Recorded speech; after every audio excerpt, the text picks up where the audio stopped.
Can Micro Four Thirds camera system with its smaller sensor size take good portraits? Hey friends, Gary here.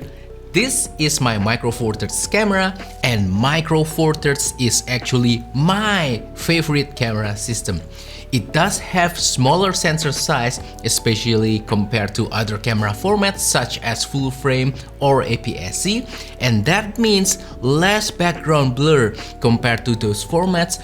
And background blur is actually kind of important for portraits.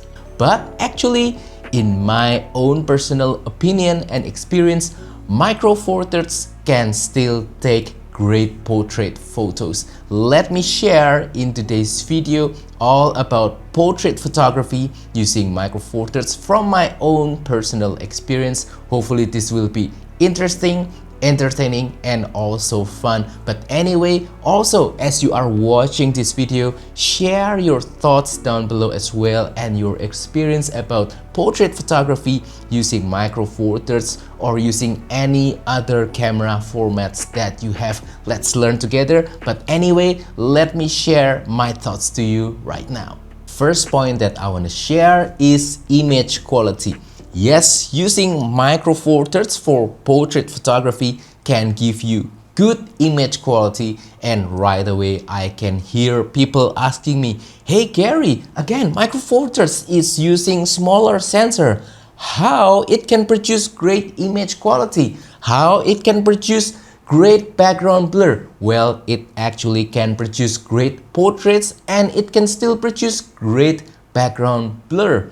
I mean, it's not going to be as dramatic compared to full frame or APS-C. Again, it's using smaller sensor. But in my own personal opinion, there's so much more to portrait photography rather than just the amount of background blur. And to prove my points, let me share some portrait photos of my wife captured using different Micro Four Thirds cameras and lenses. I'm not a professional portrait photographer. I'm just a hobbyist like you, and I enjoy taking portraits of my wife. But as you can see, the images do look nice.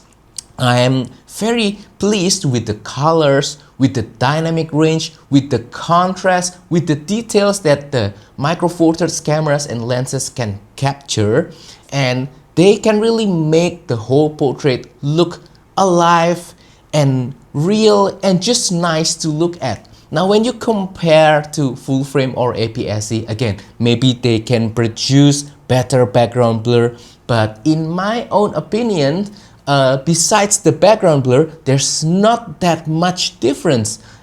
You'll get a little bit upgrade of image quality when you're using full frame or APS-C, but that upgrade is not that significant. Certainly not as significant as the upgrade that you'll get jumping from just using a modern flagship smartphone to even an older Micro Four Thirds camera. I mean, when you are using smartphone, obviously smartphone does have a smaller sensor, and it relies so much on computational photography to create that artificial background blur. While some people might like the result, for me personally, it just looks too artificial, too fake, and I don't really enjoy that kind of look. I much prefer the result of portrait captured using Micro Four Thirds cameras and good quality Micro Four Thirds lenses. They look more organic, more pleasant, nicer overall in my opinion. The balance of the sharpness, the detail, the contrast, the colors, the dynamic range, they just look so much better in my own personal opinion. So image quality of portraits captured using Micro Four Thirds, I think no problem at all. Micro Four Thirds is capable of producing great portrait photos. Next, I think Micro Four Thirds really shines for environmental portrait. Now you might ask, hey Gary, environmental portrait, what is it? You keep talking about this. Environmental portrait is actually using wider angle lens as opposed to using telephoto lens for portrait photography. With environmental portrait, you'll be able to show off not only your portrait subject but also more of the environment giving you more context of where you are and some interesting things like landmarks and stuff like that. So this, I think, is very important, especially when you are traveling. Maybe you are in Paris and you want to photograph your family member with the Eiffel Tower.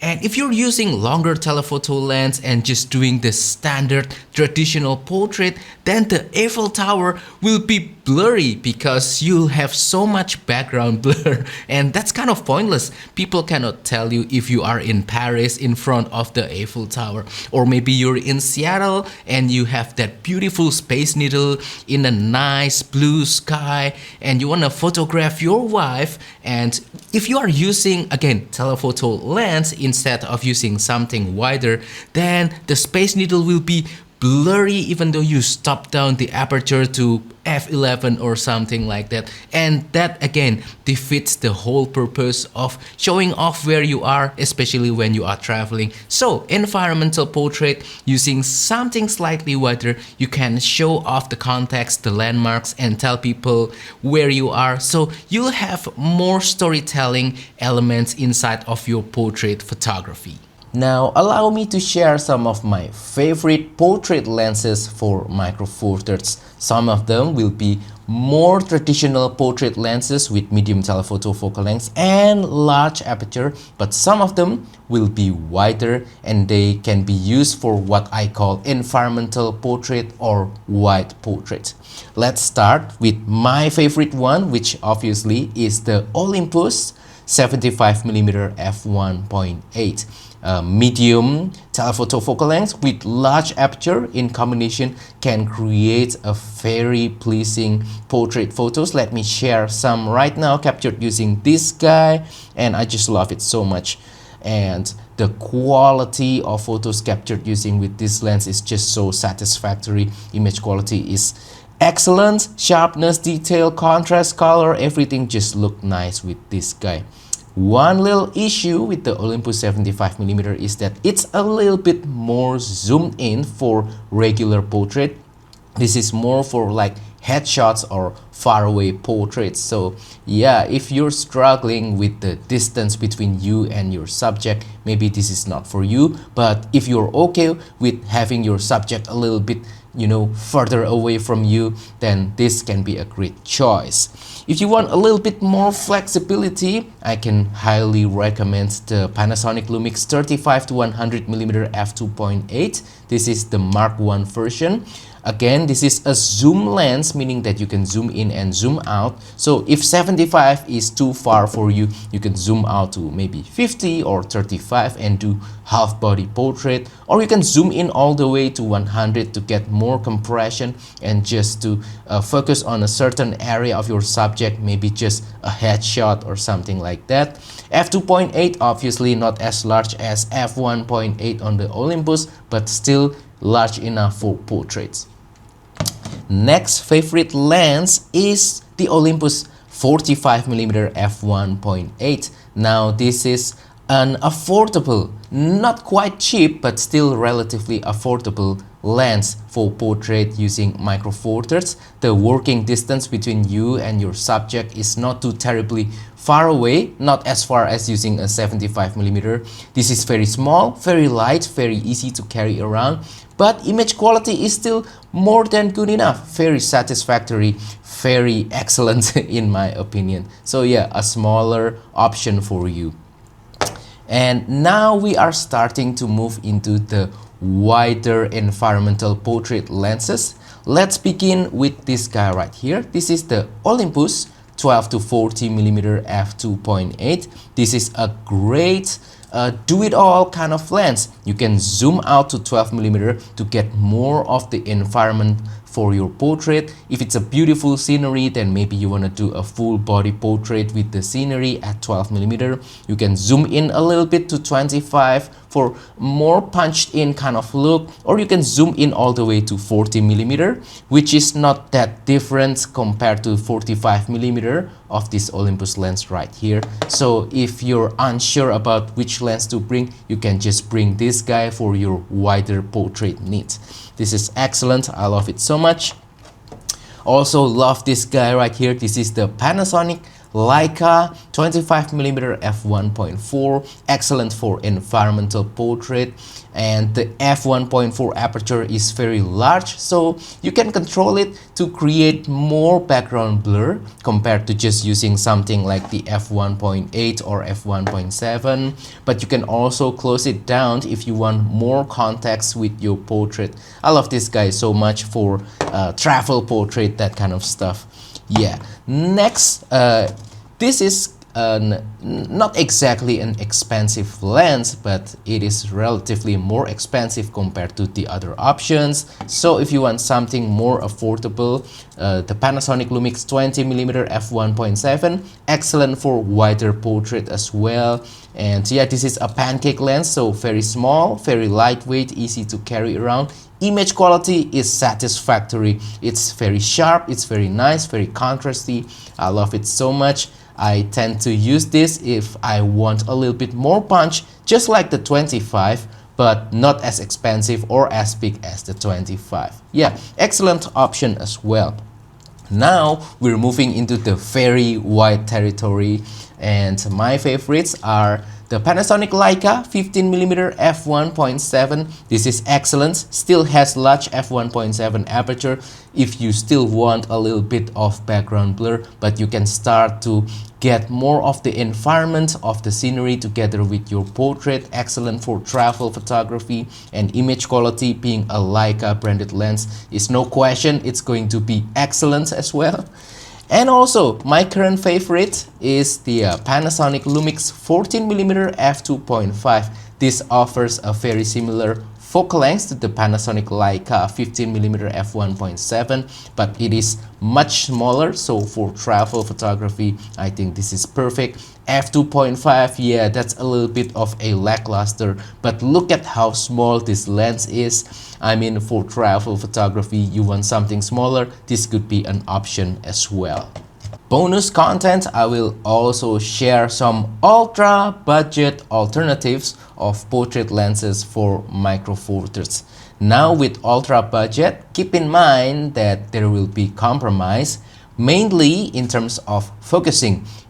These are all manual focus lens, and you have to be okay with manual focus lenses. However, they will be very affordable. Most of them will be under $200 US. And also, image quality is not compromised at all. They can still provide sharp, contrasty, detailed results with good colors and good overall balance, so don't worry about image quality. And let's start with my absolute favorite. This is the TTArtisan 50mm f1.2. Wow, look at that front element, it's so big. Look at that aperture closing in and opening, and the f1.2 aperture is really the main selling point of this lens.